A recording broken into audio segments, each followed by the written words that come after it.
Alright, so now I'm going to evaluate a weird-looking derivative that I actually found in the previous video from using the chain rule. So I want to evaluate that at x equals 1, given these weird things. I'm given that f of 3 is negative 2, f prime of 3 is negative 4, g of 1 is 3, and g prime of 1 is 2.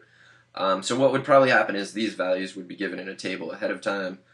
Initially, you'd probably be looking at it and wondering, why is there a 3 involved at all? And you just kind of hope for the best.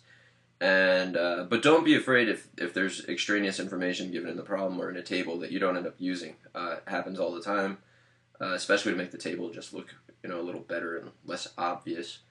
So let's see. Here's what I'm going to do.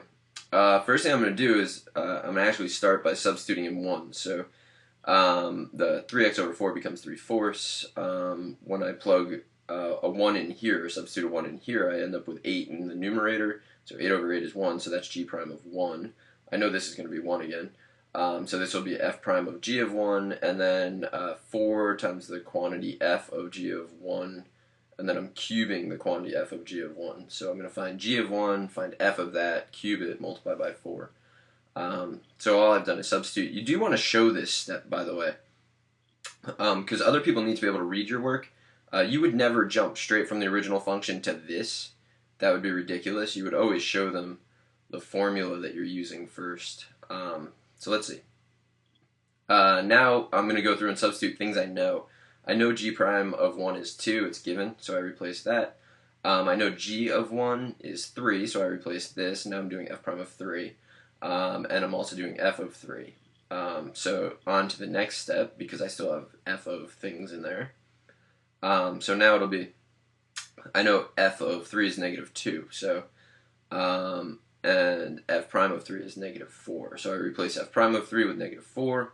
It looks like I did a pretty good job with colors here, but I think. So you can actually just follow through on the colors and see what happened. And I end up with dy dx is 192.